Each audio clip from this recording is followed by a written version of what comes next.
Чтоб могли на Марс летать люди без опаски. С детства учимся мечтать, мы у старой сказки, объяснить нам не успел ни один учебник, тот, кто честен, добрый, смел.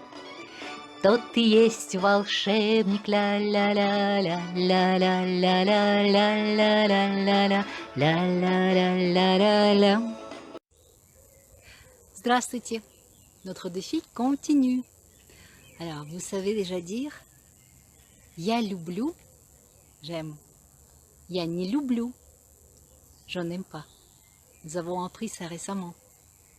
Donc, ne, en français, donc en russe, c'est не. Ça se met devant le verbe. Vous voyez, c'est vraiment une ressemblance avec le français. Я люблю, я не люблю.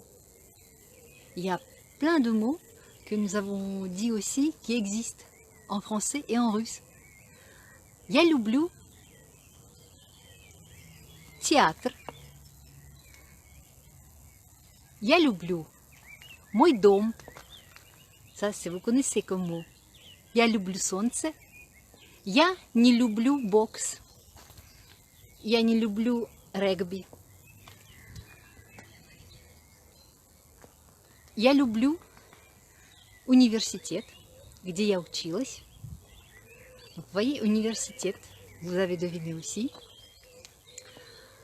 Mais en russe, il y a une chose qui existe et qui s'appelle les cas, donc les déclinaisons. Je pense que vous en avez entendu parler et c'est une chose qui effraie tout le monde. Mais là, franchement, j'aimerais bien vous dire que c'est pas tellement effrayant, c'est pas tellement terrible.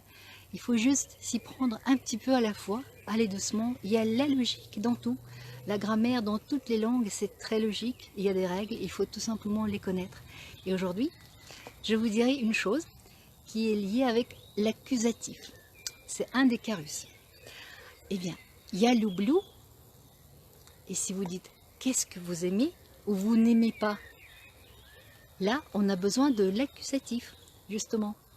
Et vous avez entendu que les mots, ils changent carrément pas du tout dans la plupart. Tout ce que je vous ai dit, et c'est bien la vérité, vous n'avez pas besoin de changer les terminaisons, sauf aux mots qui se terminent par A. Vous voyez par exemple, papa, mama, opéra. Vous connaissez ces mots-là? Vous avez deviné en tout cas.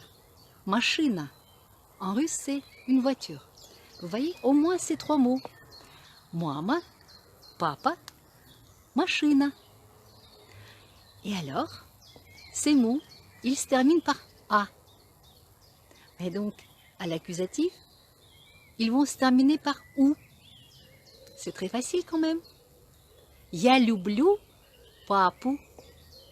Я люблю маму. Я люблю мою машину. Vous voyez, машина, машину. Papa, papu. Et encore, je vais vous dire le mot sabaka. Bon, là, vous n'êtes pas obligé de tout retenir d'un seul coup, c'est dur. Sabaka.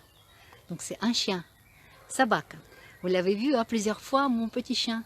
Sabaka. Я люблю мою собаку. Vous voyez, c'est encore un ou. Mais voilà, c'est fastoche. Sinon, les autres mots, dans d'autres genres masculins, donc féminin ou si c'est le neutre aussi, le genre qui existe en russe. Mais bon, on va pas tout entasser, donc une chose à la fois, mais n'empêche, tous les autres, ils vont pas changer de terminaison à l'accusatif. Donc après les verbes de sentiment, il y a l'oublou, il y a ni l'oublou. Si c'est vous adorez quelque chose ou vous détestez quelque chose tout simplement, ça, pour parler de ça, c'est l'accusatif qu'il vous faut. Et vous savez que ça ne change pas du tout de terminaison, sauf les mots en A. Я люблю папу, я люблю маму, я люблю мою машину, я люблю мою собаку. Et là, si vous utilisez un autre mot comme boxe, football, badminton, il n'y a pas de A, ben alors, я не люблю бокс, я не люблю football. Я люблю badminton. Bon, écoutez, ce premier pas pour approcher les cas en russe, j'espère qu'il vous plaît. Et surtout, passez une belle soirée et à très très bientôt. Пока!